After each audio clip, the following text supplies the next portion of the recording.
Katrina, nandito tayo ngayon sa bagong episode natin. Ako nga pala si Alvin Mejia. Teka, ako yun ah. Yun mga kanutrena, napasyal tayo sa ating endorser na si Miss Nadine. Ayan, dito sa may Caloocan. Actually, hindi lang endorser natin si Miss Nadine. Actually, nagtitinda rin siya ng mga pasukan natin dito sa area. Yung mga malalapit, di ba? Pero may mga, sa Shopee, may mga nag-rat online. Hindi po, actually, may message po, direct message po sa akin. Ayun, yung mga malalapit dito, i-message nyo lang po si Miss Nadine. Caloocan. Para mapadala kayo ng mga product ng Nutrena. Ayan. Tara, pag-usapan natin doon. Yun, magandang hapon ma'am. Buti nakapasyal uli ka ako dito. Kamusta naging lipad natin ma'am? Itong nakarang South. Ayos naman po yung naglilipad ko, Sir Alvin, sa South. Kaso hindi tayo pinalad makapagpauwi ng MacArthur. Oo, nako, ako rin eh. Hindi rin ako sinwerte ng MacArthur. Talagang kanya-kanyang swerte yan. Tama. Ibali, marami pang karera. Diba? Pero ngayon, start na rin tayo ng North Race eh. Meron na mga fun race na darating, di ba? So dito, bali naglalaro ka sa kay Ma'am Teresa. Oh yes. Parang local club dito yon ng San Jose del Monte. No? Opo. Kay Ma'am Teresa. Saka sa KFL. KFL. Tapos yun, dire-diretso na yon hanggang sa mag-derby na, di ba? Yes po. So ngayon, ilan yung panlaban natin ng Norte? Sa Norte ko meron po akong 13 bird. Mga YB, YB lahat yun? 12 YB, isang OB yan yung umuwi sa akin. Anong club yun?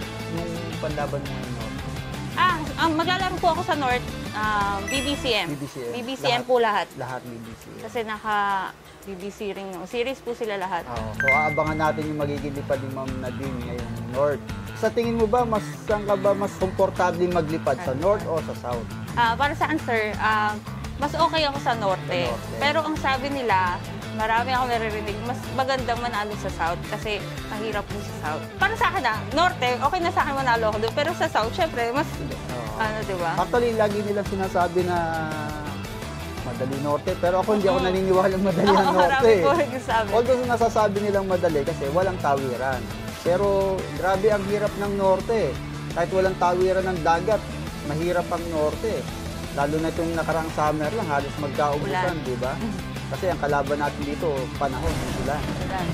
Although yung South, siyempre, mas iba yung laban ng South kasi ito, tumatawid na ng dagat. Doon mo masusubukan yung tibo mo kung gaano katibay sa mga malayuan, di ba?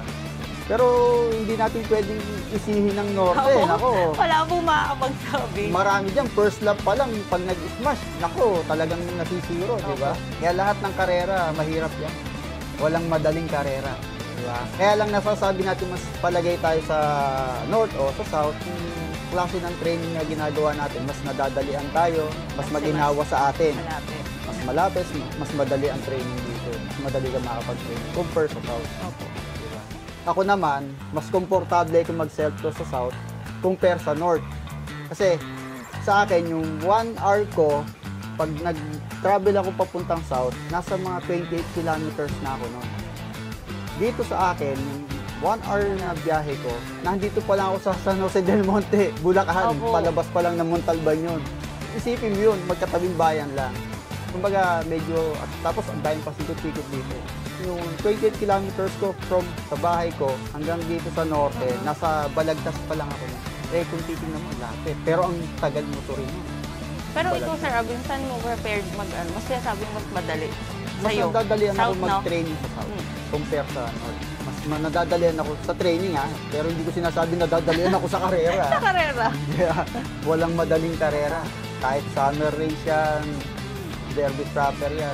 Ako, mahirap. Lahat mahirap. Pinaghahandaan lahat yan. Kamusta naman yung after nung kuhan ka namin na bilang endorser? Siguro 6 months na, sabi mo, di ba? Kamusta naman yung naging, dumami ba basher mo? Hindi po. Marami pong nagme-message sa akin kasi para kumuha ng feeds. Nag-inquire po sila sa akin. Siyempre, marami po kilala na dito. Pag-buy po, message lang. So, ang ginagawa mo, pag kami nag-message sa'yo, i-refer mo kay Nutrena. Yes po. Para sila na yung bahala. O kaya sa tindahan. Yes po. Baka meron kang, may share ako sa'yo, baka may tanong ka. Tingnan natin, baka kaya kong sagutin yung mga tanong mo. At least kahit pa paano makapag-share ako.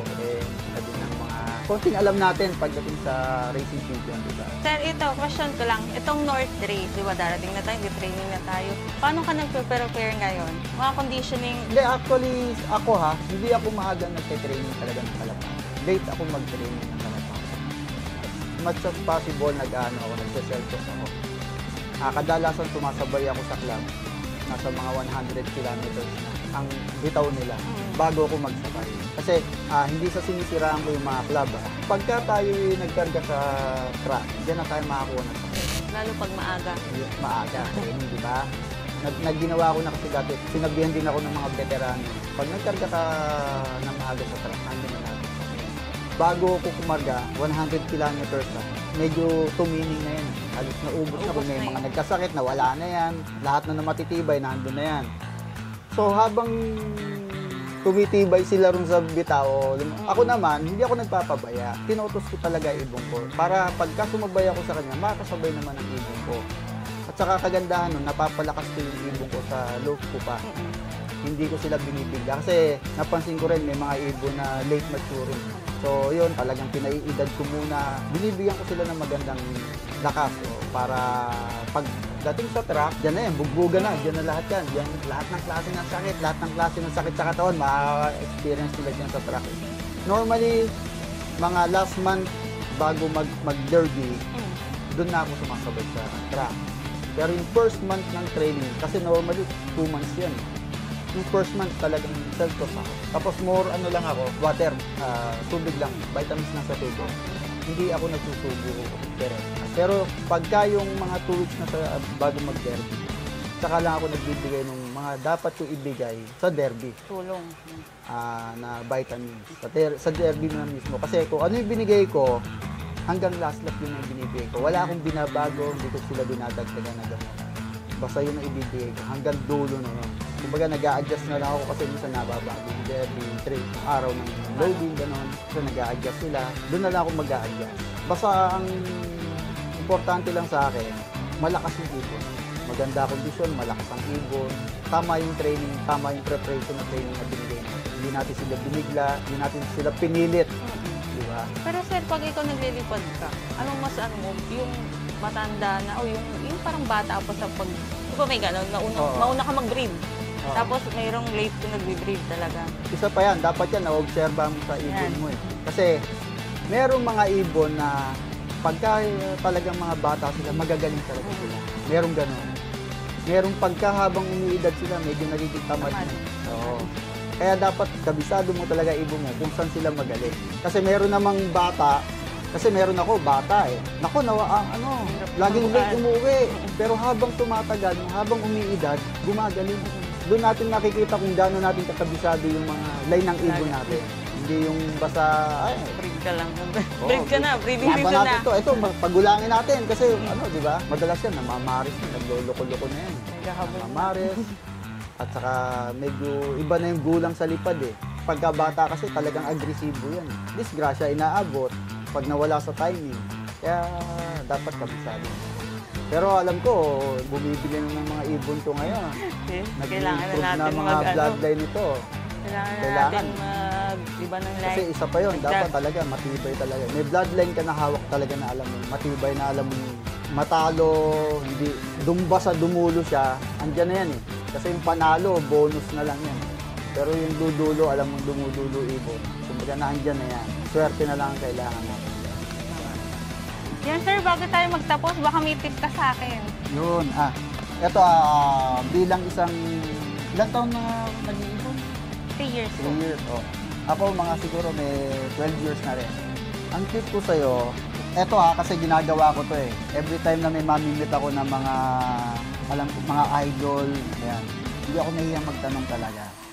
Tinatanong ko sila, sir, okay po ba yung ganito? Kasi halimbawa may gusto kong gawin sa ibon training, sir, okay po ba yung ganun na gagawin ko? Diba? Parang marami ko tinatanong ng mga idol natin sa PHA pag namimit ko. Tapos ngayon, nung nabuo ko yung mga pinagtatatanong ko, tinry kong gawin sa loob ko. Na alam kong kaya kong gawin, magagawa ko. So, unang-una yun nga, hindi ako basta yung sabak ng sabak agad sa training. Hinahayaan ko muna silang mag-mature talaga. open loop ako. Ako, ito ngayon, hinayaan ko sila, naka-open loop sila. Tapos, unti-unti ko lang silang ite-training. Hindi yung bigla ko ilalayo, di ba? Kasi madalas ganun ginagawa ng iba eh. Eh, pag nawala, bobo, di ba? Sabi ko, naku, yun ang hindi. Kasi isipin mo yung ginawa mong pag-breed sa kanila. Ang tagal mag-breed. Inalagaan mo silang inakay na maging healthy. Tapos pagdating sa training, isasapa lang mo yung bibigyan na lang sila na bahala sila kung mawawala. Bobo sila pag di nakauwi. Hindi tama yun. Kumbaga, hayaan mo silang mag-mature. Hayaan mo silang unti-unti nilang ma-develop sa sarili nila. Ibigay mo yung tamang klaseng preparation sa kanila. Mahalin mo, di ba? Hindi yung bopol, di ba? Kasi ako, na-experience yung gano'n na Hindi nakauwi. meron akong inakay na wala. Nahuli ng kapitbahay. Kinuha ko. Eh yun ba, isipin mo, tanga yun, hindi, ang lapit, hindi nakauwi, di ba? Pero nung nag-develop, nung nag-mature yung ibon sa akin, tumapo sa akin yung ibon na yun. Yung ibon na yun, naging foundation ko yun. Yun ang lola ng Batanes ko. Isipin mo yun, kung yun yung binaliwala akong ibon, wala akong Batanes, di ba? Kumbaga, dapat lahat ng mga alaga natin, pinahalaga natin, i-training natin ng tama. Huwag nating sayangin yung pag-breed, mahalang gastos. Saka dapat, siyempre, meron tayong mga eyes of bloodline, di ba?